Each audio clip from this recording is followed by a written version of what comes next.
रात गहरी होने के बाद ससुर जी ने मेरे कमरे का दरवाज़ा खटखटाया और मुझसे बोले, बहू मैं बाथरूम में गिर गया था और मेरी कमर में बहुत दर्द हो रहा है।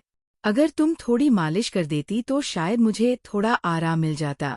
मैंने उन्हें अपने बिस्तर पर लेटा लिया और धीरे धीरे उनकी कमर की मालिश करने लगी। पर इसके बाद जो हुआ उसकी आप कल्पना भी नहीं कर सकते, क्योंकि इसके बाद मेरी पूरी जिंदगी बिखर गई थी। हेलो दोस्तों, आज की इस अनोखी कहानी में आप सभी का स्वागत है। मेरी शादी के 5 महीने बाद ही मेरे पति का देहांत हो गया था और मेरी जिंदगी में ग्रहण लग गया था। मेरे पिताजी ने बड़ी मुश्किल से मेरी शादी करवाई थी, लेकिन 5 महीने के अंदर ही मैं फिर से अपने मायके वापस आ गई थी। मेरे मायके में मेरी माँ नहीं थी।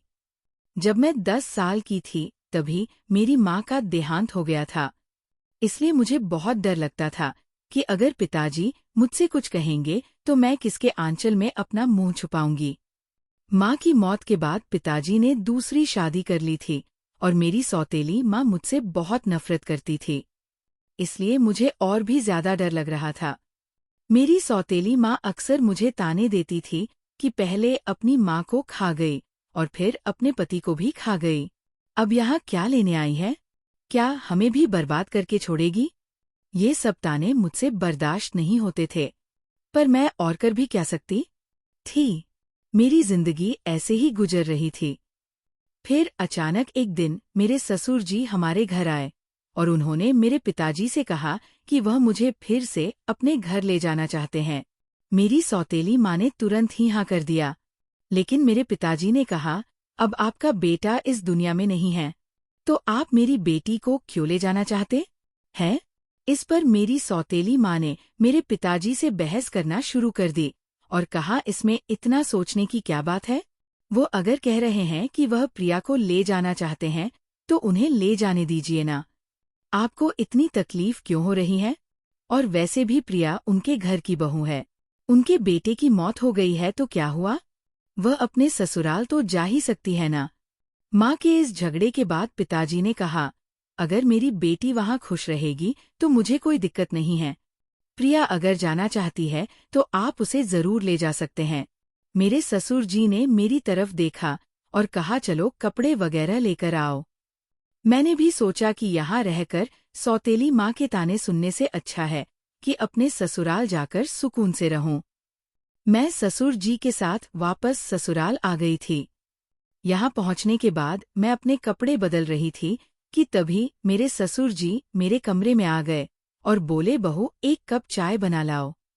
मैंने जल्दी से अपने कपड़े ठीक किए और रसोई में जाकर चाय बनाने लगी और चाय बनाकर ससुर जी को दे दी।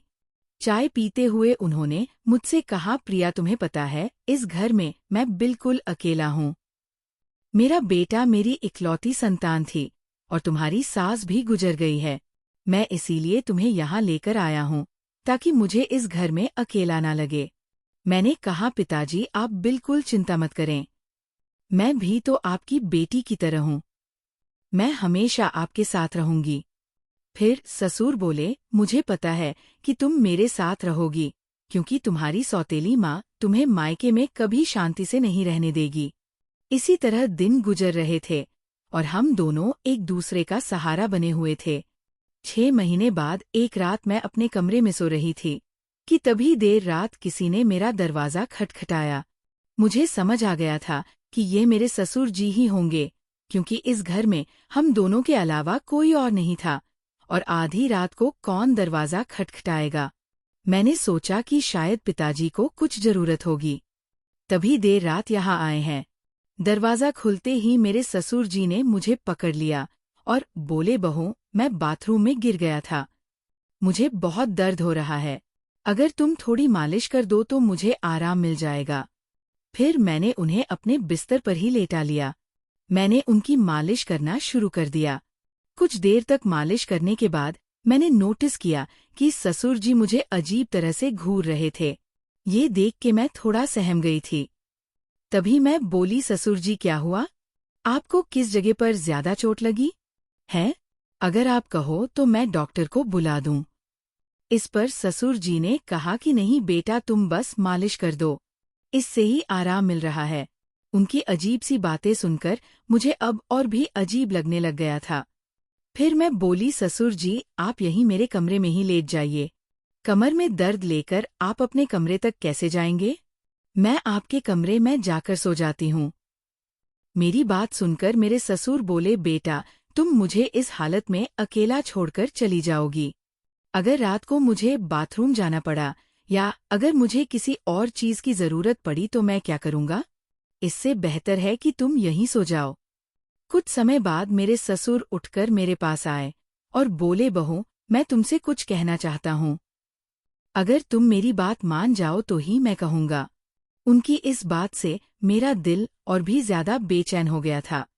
मैं चिंतित होकर बोली, बोलिए पिताजी। ससुर जी थोड़ा हंसकर बोले, आज की रात मैं तुम्हारे साथ बिताना चाहता हूँ, क्योंकि अब अकेले अकेले अच्छा नहीं लगता है। मेरी पत्नी के मरने के बाद मैंने सोचा था कि फिर से शादी करूंगा, पर जब बेटे की भी मौत हो गई तो फिर मैंने शादी के बारे में सोचा ही नहीं। पर जब से तुम वापस आई हो तब से मैं तुम्हारे प्यार में दीवाना हो चुका हूँ। उनकी ये सारी बातें सुनकर मुझे बहुत असहज महसूस हुआ, लेकिन उनकी बात का विरोध करने की हिम्मत नहीं हुई। मैं अपने कमरे में ही सोफे पर लेट गई, लेकिन मुझे नींद नहीं आ रही थी क्योंकि मुझे बहुत डर लग रहा था। ससुर जी ने मुझसे कहा, बहू मुझे लगता है मैंने तुमसे कुछ गलत नहीं कहा। मैं चाहता हूँ कि तुम मुझसे शादी कर लो ताकि हमारे रिश्ते को कोई गंदा नाम ना दे। तभी मैं हक्का बक्का होकर बोली, ससुर जी आप ये सब क्या कर रहे हैं? आप मेरे ससुर हो। ससुर का दर्जा पिता के समान होता है और आप मुझसे शादी की बात कर रहे हो। आप बोलने से पहले एक बार सोच तो लो कि आप क्या क्या बोले जा रहे हैं। तभी मेरे ससुर बोले, देखो बहू मैं मानता हूँ कि मैं कभी तुम्हारा ससुर था, लेकिन तुम्हारे पति को मरे हुए अब 1 साल हो चुका है। जब मेरा बेटा ही नहीं रहा तो हमारे बीच में ससुर और बहू का रिश्ता कहाँ बचा है? मैं भी अकेला हूँ और तुम भी अकेली हो। हम पति पत्नी बनकर जिंदगी भर एक दूसरे का साथ दे सकते हैं। उनकी ये बातें सुनकर मेरा मन विचलित हो गया था। मैं आगे और कुछ भी नहीं बोल पाई। एक और सौतेली माँ के अत्याचार और दूसरी तरफ ससुर जी का ये अजीब व्यवहार। मैं तो इन दोनों के बीच ही फंस गई थी। जैसे तैसे रात बीती और अगली सुबह मैं अपने ससुर जी की बातों पर सोच विचार करने लग गई। ससुर जी का प्रस्ताव मुझे असंभव लग रहा था, लेकिन वास्तविकता मुझे कुछ निर्णय लेने पर मजबूर कर रही थी। फिर मुझे ख्याल आया कि मैं अपने पिताजी से जाकर बात करती हूँ, लेकिन ये सब बातें अपने खुद के पापा से करने की हिम्मत मुझ में नहीं हुई, क्योंकि मुझे पता था कि पिताजी से बात करने के बाद मेरी जिंदगी में और भी नई समस्याएं आ सकती है। इसलिए मैं उनके पास नहीं गई। एक दिन ऐसे ही शाम को फिर से मेरे ससुर जी ने मुझसे कहा, बहू मैंने तुमसे कुछ गलत नहीं चाहा। मैं बस इतना चाहता हूँ कि तुम हम दोनों के सूने जीवन में खुशियाँ भर दो। मैं अकेले नहीं रह सकता और तुम भी कब तक अकेले रहोगी? तुम्हें भी तो पति की जरूरत सताती होगी। ससुर जी के मुंह से फिर से ये सब बातें सुनकर मैं तो अंदर से कांपने लगी थी और आगे कुछ बोल ही नहीं पाई। समय धीरे धीरे बीतता चला जा रहा था और ऐसे ही धीरे धीरे मेरे और ससुर जी के बीच एक अजीब सा संबंध बनता चला जा रहा था। पति की मौत के बाद मैंने सोचा था कि अब मैं इस दुनिया में बिल्कुल अकेली हो गई हूँ, लेकिन मेरे ससुर जी ने मेरे प्रति जो भावनाएं जाहिर की थी, उन्होंने मेरे जीवन को एक नई दिशा में मोड़ दिया। उनके शब्दों ने मुझे भीतर तक झकझोर कर रख दिया था। जब भी मैं सोने जाती थी तो उनकी कही हुई बातें मुझे परेशान करती थी। वह कहते थे कि मेरे साथ रहने से उन्हें अपने अकेलेपन का एहसास नहीं होता और वह चाहते थे कि हम दोनों एक नई जिंदगी की शुरुआत करें। उस रात की बातचीत के बाद मैंने खुद को बहुत असमंजस में पाया। मेरे मन में कई सवाल उठ रहे थे कि क्या ये करना सही होगा? क्या ये समाज के नियमों के खिलाफ नहीं जाएगा? लोग क्या कहेंगे कि पति के मरने के बाद अपने ही ससुर से शादी कर ली? लेकिन कहीं ना कहीं मेरे दिल में ये बात भी थी कि शायद सच में मेरे ससुर अकेलेपन से जूझ रहे हैं। मैंने बहुत सोच विचार के बाद उनसे बात करने का फैसला किया। एक रात मैंने ससुर जी के दरवाजे की कुंडी खटखटाई। उन्होंने दरवाजा खोला और मुझे देखकर थोड़ा हैरान हुए। मैं उनके कमरे में गई और बोली, ससुर जी, मैं आपसे एक बहुत जरूरी बात करना चाहती हूँ।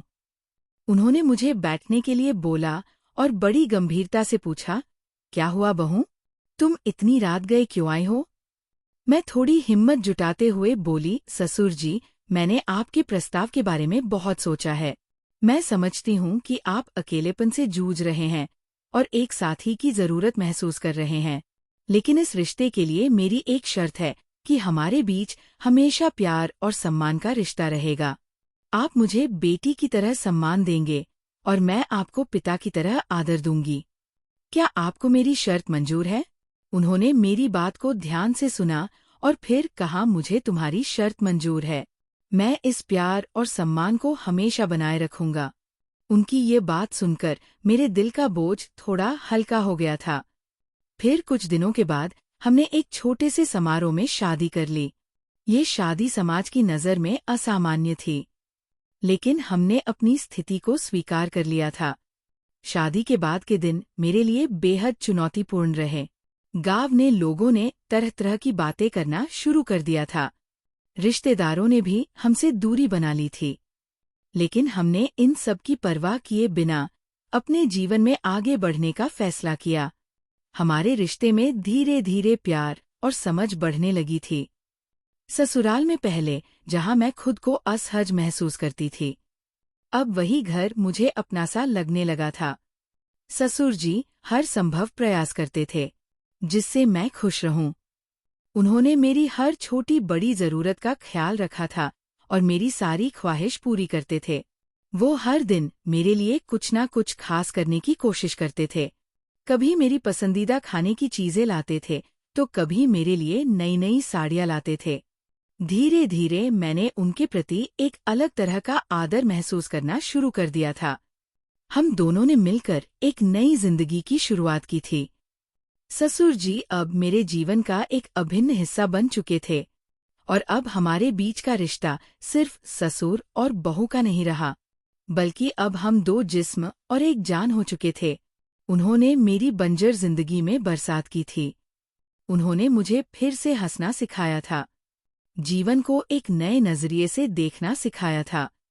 शादी के कुछ महीनों बाद मैंने महसूस किया कि हमारे बीच का ये नया रिश्ता मुझे एक नई दिशा दे रहा है।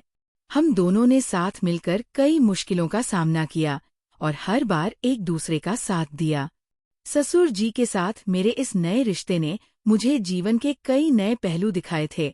उन्होंने मुझे ये एहसास दिलाया कि जीवन में अगर साथी सही हो तो कोई भी मुश्किल इतनी बड़ी नहीं होती कि उसे पार ना किया जा सके। समाज ने भी हमें बहुत खरी खोटी सुनाई थी, पर हमने किसी की बात पर गौर नहीं किया। हमारे रिश्ते में धीरे धीरे एक नए तरह का प्यार और सम्मान उभरने लगा। उनके साथ बिताए हर पल ने मुझे कुछ नया सिखाया और मुझे एहसास हुआ कि कभी कभी जीवन हमें ऐसे मोड़ पर ले आता है जहां हमें अपने फैसलों पर पुनर्विचार करना पड़ता है। आज मैं अपने ससुर जी के साथ एक नई जिंदगी जी रही हूँ और हमारे बीच का प्यार और सम्मान पहले से भी अधिक मजबूत हो गया है और वह मेरी जिंदगी के सबसे महत्वपूर्ण इंसान बन चुके हैं। कमेंट करके जरूर बताइएगा कि आपको ये कहानी कैसी लगी। अगर आपको ये कहानी पसंद आई हो तो इसे लाइक करें और अपने दोस्तों के साथ भी शेयर करें। आगे भी ऐसी रोमांचक कहानियों के लिए हमारे चैनल को सब्सक्राइब करें और बेल आइकन दबाना ना भूलें।